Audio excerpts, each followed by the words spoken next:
logo minha Bíblia, muito quero aprender. Vou contente para a escola dominical, pois é Deus que sua palavra me ensina a viver, ter mais fé e esperança para poder vencer, caminhando com a Bíblia bem no meu coração. Saúdo os internautas com a doce paz de nosso Senhor Jesus Cristo, e vamos para mais uma escola dominical virtual, agradecendo aí a participação dos internautas nos comentários, nas curtidas.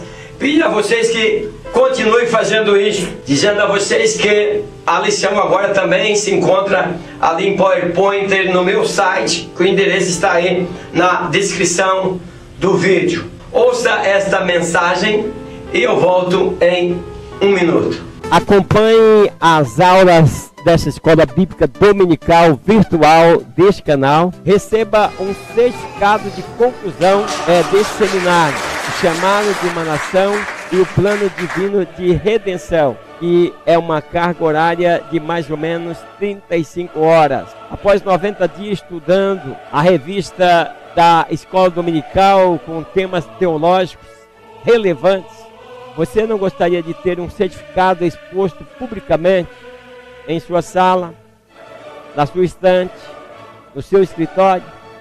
Se este é o seu desejo, mande seus dados que eu irei enviar esse certificado para você. Basta assistir esse vídeo até o fim, dar uma curtida ou fazer um comentário, estudar esta revista trimestral da Betel, no mínimo 15 minutos diário. Mais informações na descrição deste vídeo. A lição de hoje é a lição de número 4, as 10 pragas, a justiça de Deus no Egito. O texto áureo: eu, porém, endurecerei o coração de Faraó e multiplicarei na terra do Egito os meus sinais e as minhas maravilhas. Êxodo capítulo 7, versículo 3. Verdade aplicada, verdade que vamos aplicar nesta lição. As 10 pragas foram uma manifestação da justiça de Deus sobre o Egito e uma prova do seu poder.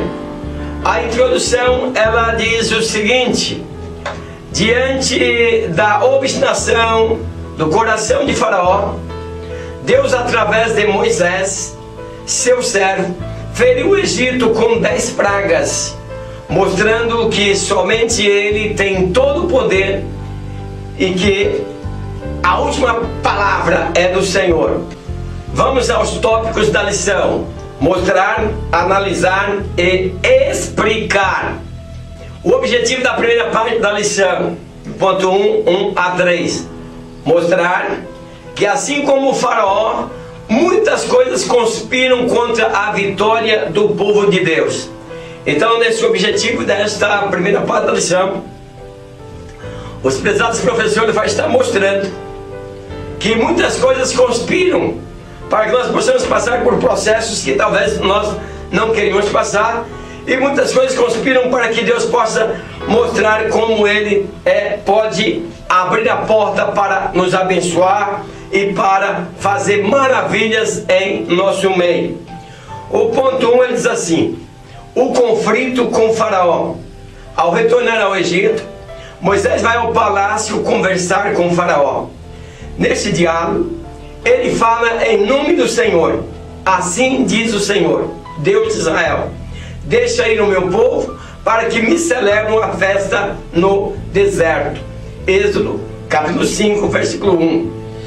Encontramos aqui já no primeiro ponto da primeira parte da lição, em que o comentador nos fala de um conflito com Faraó.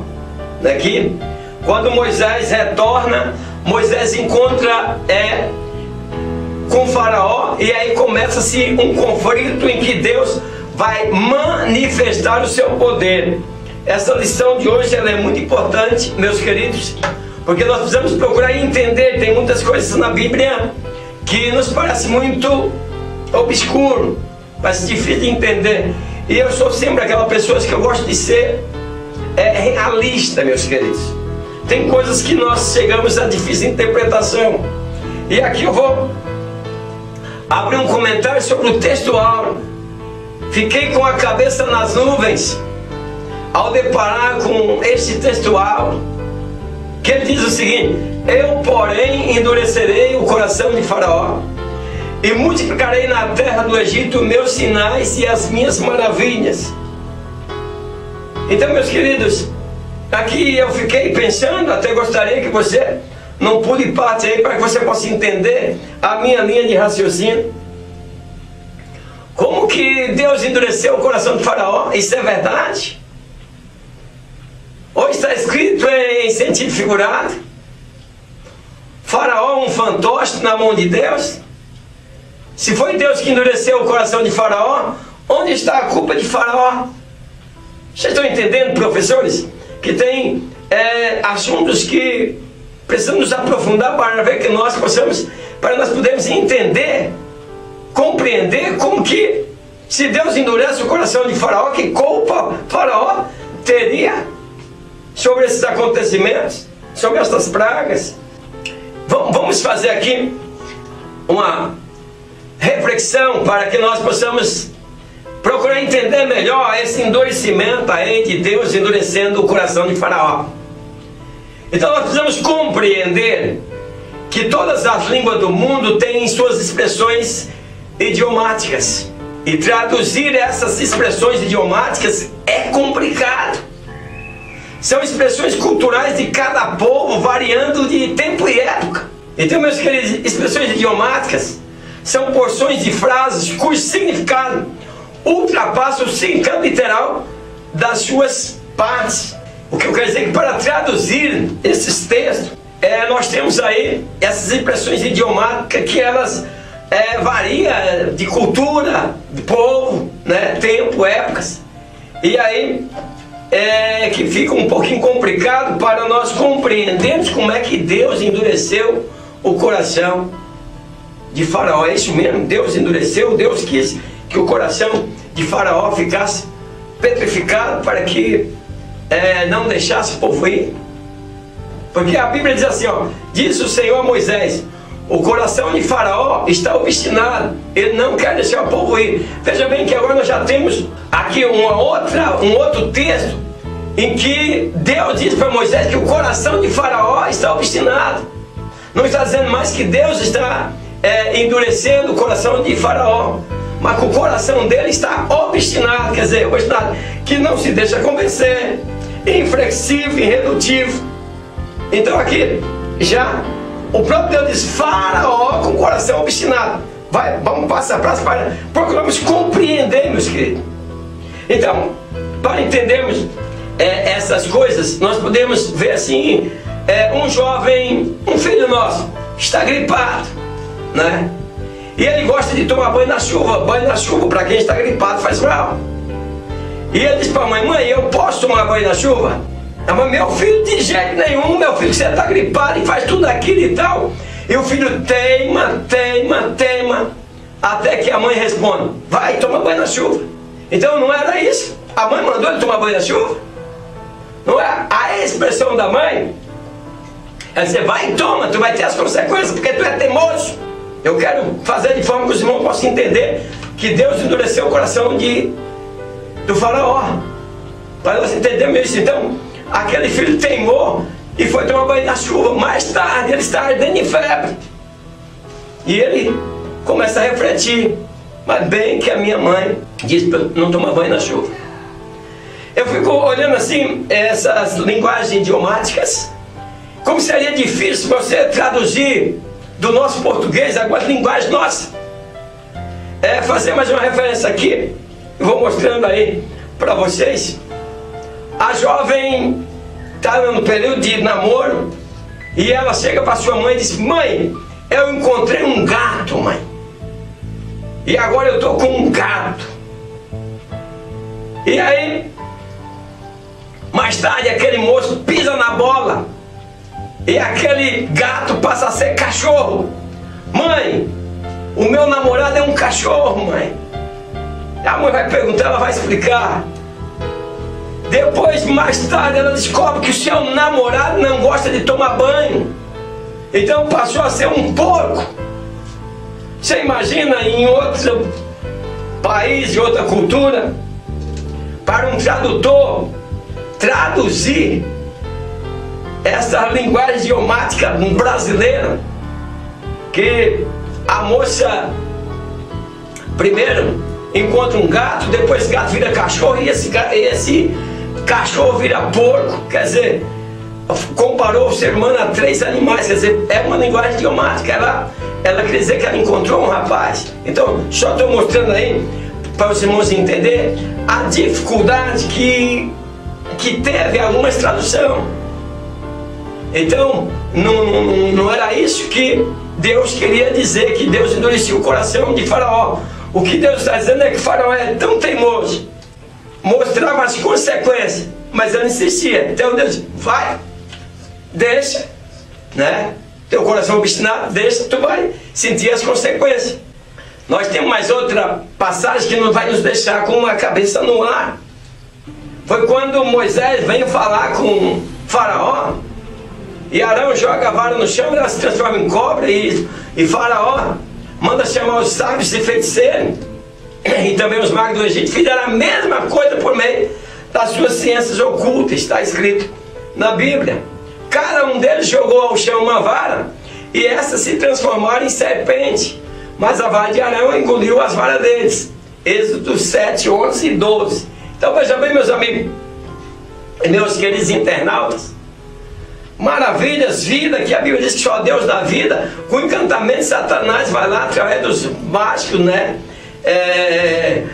Desses sábios e feiticeiros, e faz com que aqueles cajados daqueles feiticeiros viram também cobras. Quer dizer, vai deixar a gente com a cabeça nas nuvens.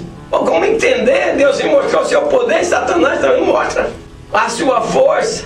Então, meus queridos, como é que os sábios encantadores de Faraó foram capazes de realizar os mesmos feitos poderosos que Deus mandou que Moisés fizesse? Então, tais diferenças podem ser vistas nessas passagens do livro de Êxodo, para que nós possamos entender melhor. Embora os magos fossem capazes de transformar suas varas em serpentes, essas foram engolidas pela vara de Arão, indicando que Deus é superior, que o poder de Deus é superior. Embora os magos fossem capazes de transformar água em sangue, não eram capazes de reverter esse processo. Embora pudessem trazer rãs, não podiam livrar-se delas. Os seus atos eram acima do normal, porém não eram sobrenaturais. Embora os magos de Faraó tenham sido capazes de simular os 3 primeiros milagres feitos por Deus através de Moisés e Arão, chegou-se a um ponto em que os seus encantamentos não mais foram capazes de imitar o que Deus vinha fazendo. Então, meus queridos, por isso nós temos que ter muito cuidado, para que nós possamos levar a nossos alunos uma compreensão. Não é só dar uma aula, é fazer com que eles entendem, né? Nós precisamos estudar, fazer pesquisa, para que nós possamos estar compreendendo. Então eu estou mostrando aí para que os internautas possam estar vendo. Existem pontos de difícil interpretação na Bíblia. Então eu não creio na palavra assim dentro do texto ali que diz Deus endureceu o coração de Faraó, porque nós vemos que no outro texto ele diz que o coração de Faraó era obstinado, e obstinado é aquele que não se deixa por convencido, não se dá por vencido e é teimoso. Então Faraó era um homem teimoso, e é por isso que eu fiz aquela ilustração, para que aqueles internautas possam entender aí, quando às vezes a gente quer que as pessoas não façam uma coisa e elas só acabam fazendo e trazendo prejuízo para si mesmo. 1.1. A retaliação do Faraó. Com meio de esfriar os ânimos do povo e a euforia pela libertação, Faraó dá ordem aos seus oficiais para aumentar o trabalho do povo, visto que estava sobrando tempo para festejar o seu Deus. Êxodo capítulo 5, 8 a 9. Então nós vemos aqui que Faraó começa a retalhar. Ele acha que o povo está com falta de trabalho, e agora ele torna a carga daquele povo mais pesada. ele quer acabar com o ócio dos israelitas. O plano do rei era acabar com a ideia de cerimônias religiosas. Precisamos tomar cuidado, pois diante de uma sociedade capitalista e materialista, a carga de trabalho e as pressões do dia a dia têm feito muitos cristãos deixarem de congregar e fazer a obra de Deus.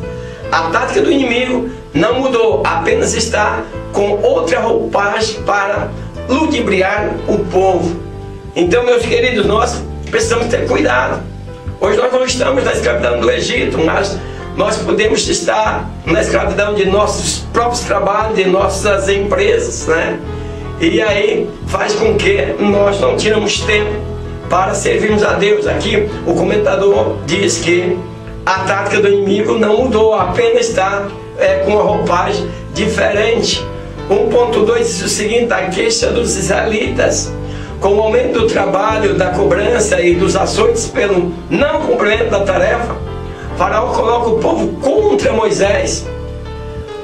Os israelitas estavam tão desanimados depois da negativa de Faraó que não quiseram sequer ouvir a Moisés quando esse lhes transmitia o que Deus havia lhe revelado.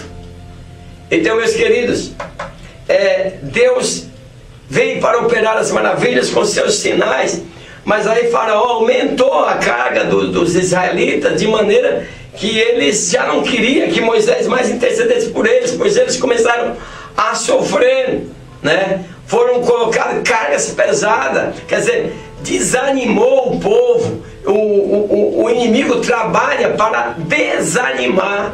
Nós precisamos cuidar. Muitas vezes nós estamos desanimados e não sabemos que o inimigo está pesando uma carga sobre nós para que nós possamos desistir dos nossos intentos. Então, Moisés como líder, mas Faraó estava trabalhando de forma que os seus liderados fracassassem, porque fracassando o povo, a liderança também não tem sucesso. Então, líder com o povo fracassado não vai à frente, não consegue o objetivo. Então, meus queridos professores, queridos pastores, vocês precisam trazer boas argumentações para o povo, trazer leituras sadias da Bíblia, trazer atos verídicos, verdadeiros. A igreja precisa, meus queridos, ter de tudo: ter batismo com o Espírito Santo, ter dons espiritual e maravilhas que aconteceram no meio da igreja. Porque senão fica aquela propaganda falsa, meus queridos. Se faz campanha de oração, mas não existe milagre. As pessoas estão contando milagre que não é milagre, meus queridos. Tem coisas que é a bênção de Deus, é a mão de Deus interferindo, mas não é milagre. Milagre é aquilo que nós não conseguimos explicar. Então, Deus tinha um desejo de que o povo se unisse a Ele. O rei colocando carga pesada no povo, mas Deus disse, foi Deus que disse assim: eu vos tomarei por meu povo, eu serei vosso Deus, e sabereis que eu sou o Senhor vosso Deus, que vos tiro de debaixo das cargas dos egípcios, e eu vos levarei à terra acerca da qual levantei minha mão, jurando que a daria a Abraão, a Isaac e a Jacó, e vos darei por herança, eu o Senhor. Deste modo falou Moisés aos filhos de Israel, mas eles não ouviram a Moisés por causa da angústia de espírito e da dura servidão. Quer dizer, meus queridos, o povo foi prensado contra a parede. Enquanto o líder Moisés se preparava para tirar o povo, Faraó levou-se o povo a uma dura servidão para que pudesse tirar o ânimo. Então, meus queridos, o processo de retirada desse povo do Egito não foi tão simples. Foi preciso de uma boa liderança. Nós precisamos de bons pastores, bons professores de escola dominical, para que possa fazer com que Satanás, com essa pesada carga que estamos tendo, meus queridos, o cristão hoje sofre dura servidão de tudo quanto é lado. A própria ciência contribuiu para que o cristão atrasasse, para o cristão talvez até se desviasse do seu alvo, que é Cristo, da volta de Jesus. É ruim a ciência? Não é. Mas nós precisamos o quê? Saber separá-las, de forma que nós não nos contaminamos, que nós não vivamos a verdadeira servidão. E aqui Deus promete tirar o povo e levar a uma terra prometida. Então é necessário discernimento para evitar conflitos. O inimigo faz de tudo para colocar os membros contra aqueles que o Senhor tem vocacionado e constituído para cuidar do seu rebanho.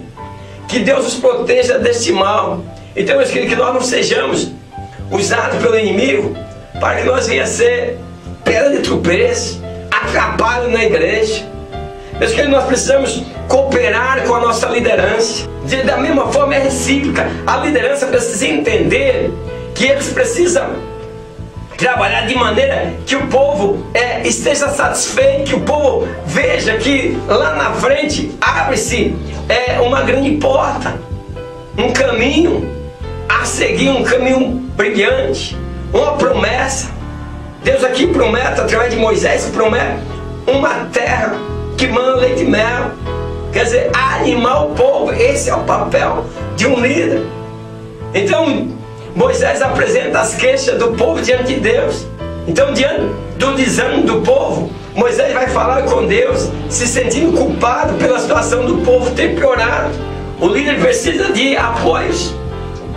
Moisés estava apoiado por Deus, só que teve um momento que Moisés parece que não entendeu. Agora ele se sente culpado, porque ele fez promessa ao povo e disse: mas Deus, o que é isso?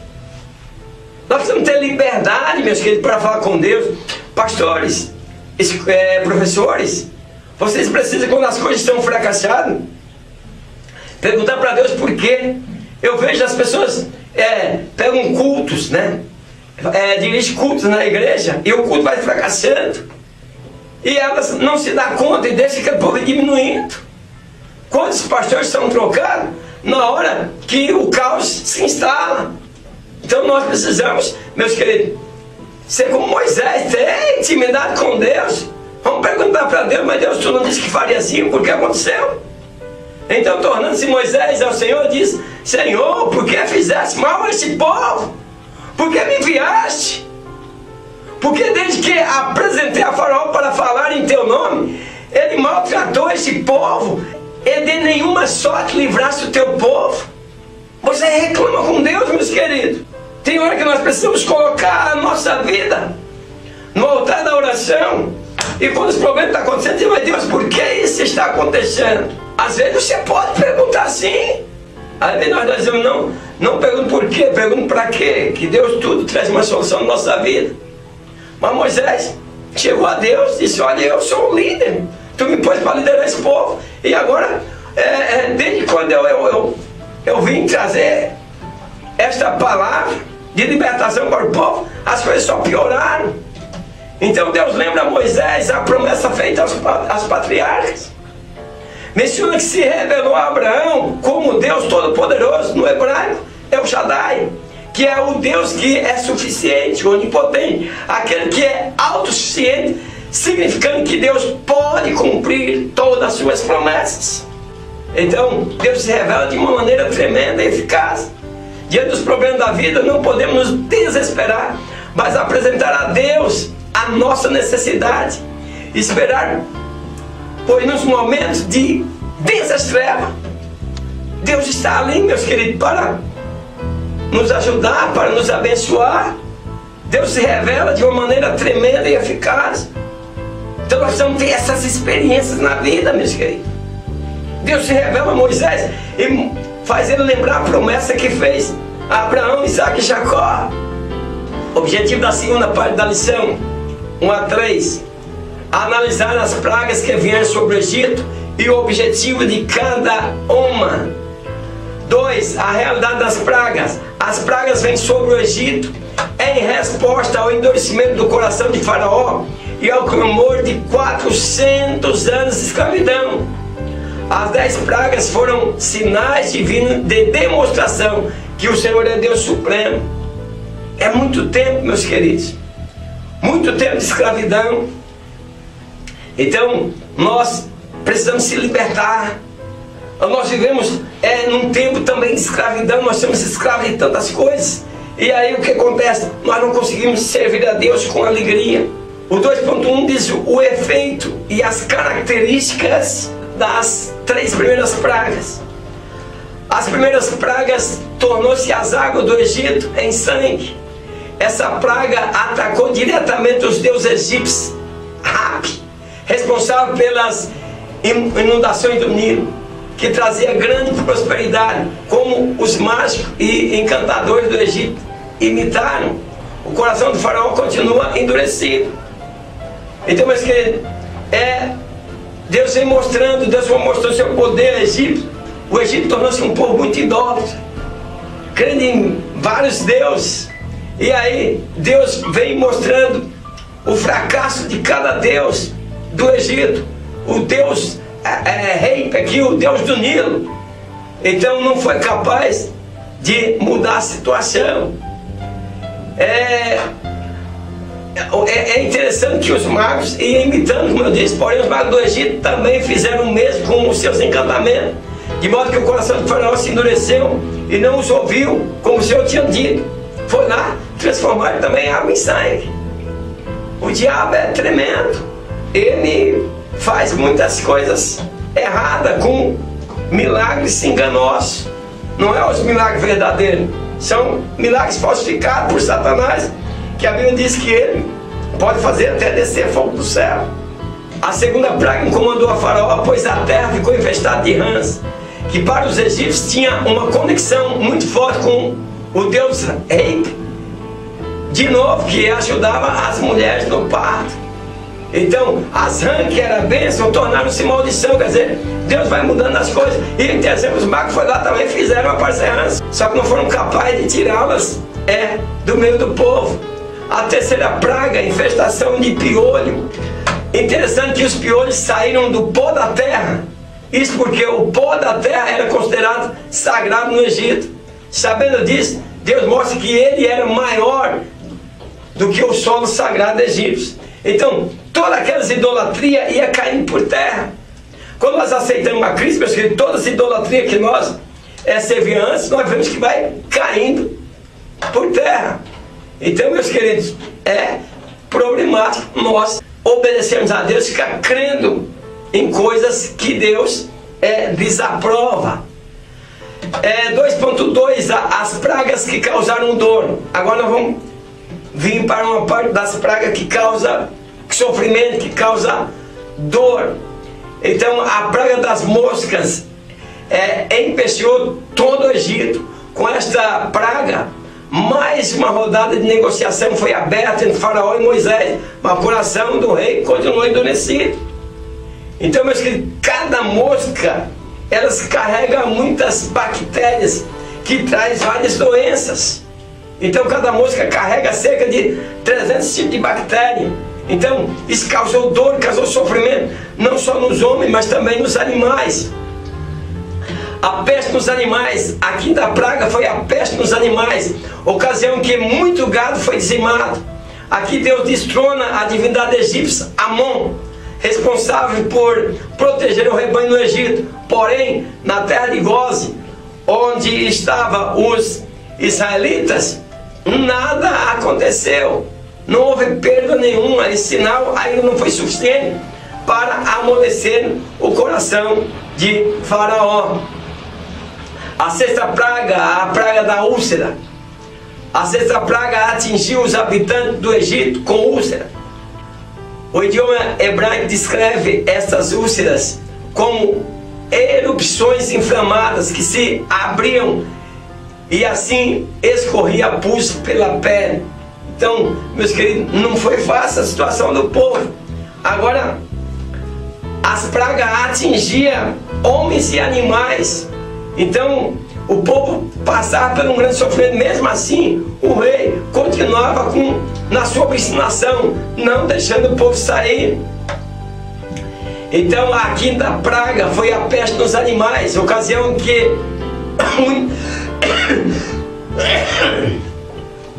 peste nos animais. A quinta praga foi a peste nos animais, ocasião em que muito gado foi dizimado. Aqui Deus destrona a divindade egípcia Amon, responsável por proteger o rebanho do Egito. Porém, na terra de Gósen, onde habitavam os filhos de Israel, não houve perda no rebanho. Esse sinal ainda não foi suficiente para amolecer o coração de Faraó. 2.3. As pragas contra a natureza. Esta última divisão das pragas mostra a tristeza dos egípcios em ver sua terra sendo devastada. A 7ª praga trouxe uma chuva de saraiva que devastou a vegetação, as colheitas e a cevada e matou os animais do Egito. Interessante nesta praga é que alguns egípcios creram e fugiram. Quer dizer, a perca de Faraó já começou a perder até do seu próprio povo. Diante dessas pragas, agora essas pragas que atingem a natureza, acaba com a vegetação, acaba com os plantios, né, com as suas plantações. Então muitos egípcios começaram a crer no Deus de Israel. Os conselheiros de Faraó, que temiam a palavra do Senhor, apressaram-se em recolher aos abrigos os seus rebanhos e os seus escravos, conforme a palavra de Deus mandava que o fizesse. Daí nós vemos também mais uma praga contra a natureza, a praga dos gafanhotos. A praga dos gafanhotos consumia a vegetação que havia sobrado da tempestade de saraiva. Deus mais uma vez mostra a sua superioridade sobre o panteão egípcio, pois Ísis e Serafes protegiam estas plantações. Deus mais uma vez mostra a sua superioridade sobre o panteão egípcio, pois Ísis e Serafes protegiam contra os gafanhotos. Então nós vemos, meus queridos, podemos ver que as pessoas idólatras, elas estão desprotegidas. Por quê? Por que estão desprotegidas? Porque elas creem em vários deuses. E crendo em vários deuses, o que acontece? Deus abandona, meus queridos. Perde a proteção de Deus. Quando nós estamos tendo problema, passando por vários problemas, é porque nós perdemos a cobertura da bênção de Deus. Quando você se afasta de Deus, você passa a ser uma presa fácil do inimigo. Então a praga dos gafanhotos, ela consumiu toda a vegetação que havia sobrado da tempestade de saraiva. Na natureza, as pedras caíram, meus queridos, e acabaram com a plantação. E o que sobrou, lavar os gafanhotos, e acaba com o resto. A praga das trevas espessas. Olha agora como Deus mostra o seu poder na natureza. A 9ª praga se caracterizou pelas trevas espessas que cobriu o Egito por 3 dias. Mas os filhos de Israel tinham luz. Esta praga foi um golpe direto contra todos os deuses do Egito, especialmente contra Rã, o deus solar, consequentemente pai de todos os faraós. Então, meus queridos, Deus deu uma grande lição ao tirar o seu povo do Egito, mostrando aos egípcios que eles estavam enganados com os deuses deles. Só Deus é o Deus soberano, porque todos os deuses do Egito foram derrotados nestas pragas. O objetivo da 3ª parte da lição, do ponto 1 a 3, explicar que Deus é poderoso e não mede esforço para cumprir as suas promessas. Deus é poderoso, nós temos que crer, nós temos que aprender a esperar, aprender a buscar. 3. A negociação do faraó. As negociações que o faraó queria estabelecer com Moisés foram bastante interessantes. Em todas elas, Moisés foi categórico ao dizer não.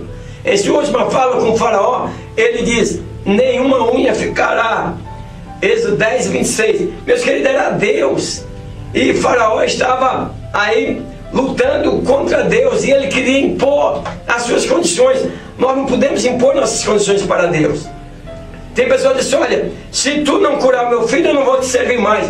Meus queridos, pare com isso. Não imponha condições. Quem é tu para fazer essas propostas para Deus? Nós precisamos fazer proposta que venha do nosso coração e que Deus possa compreender o nosso desejo. 3.1. A primeira rodada de negociação. A primeira negociação foi durante as pragas das moscas, a 4ª praga. Então chamou o faraó a Moisés e Arão e disse: ide sacrificai ao vosso Deus nesta terra. Faraó estava dando autonomia religiosa apenas na terra de Gósen e não em toda a terra do Egito. Então, meus queridos, não tem como negociar, não tem como, por exemplo, Moisés, dentro de uma liderança que estava dentro da direção de Deus, não tinha como Faraó impor limites.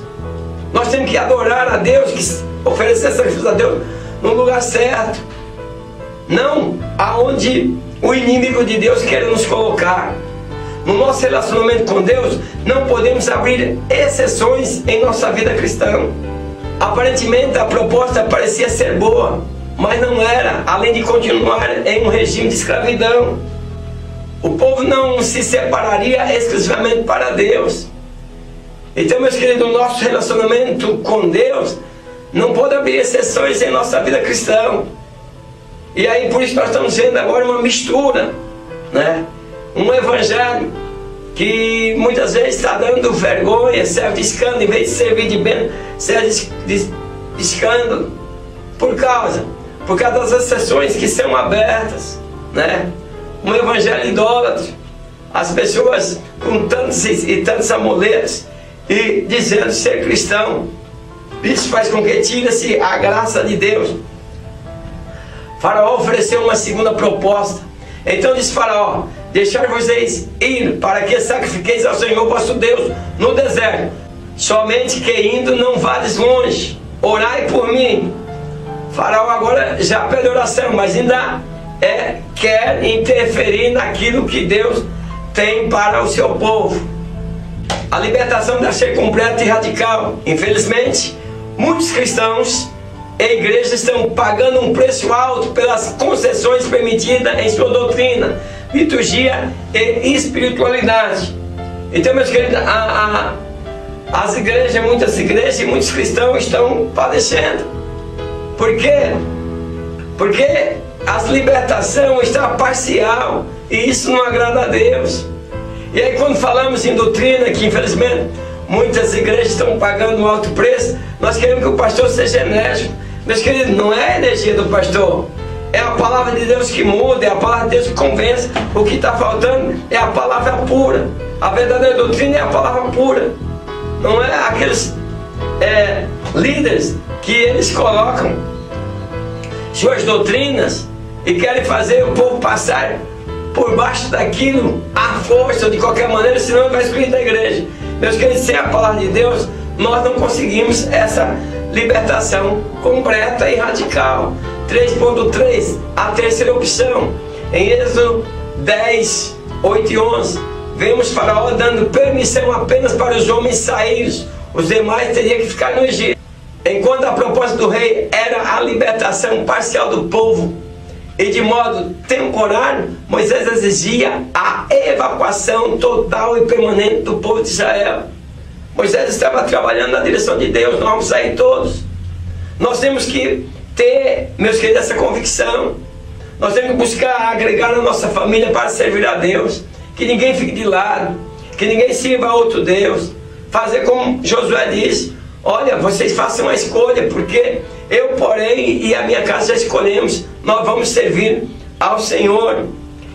A conclusão diz assim: as pragas servirão para mostrar o verdadeiro Deus, em contraste com os muitos deuses das religiosidades vazias do Egito. Sem sombra de dúvida, este evento serviu para criar um conceito de Deus na mente dos israelitas e para que as demais nações pasmassem diante do Deus de Israel.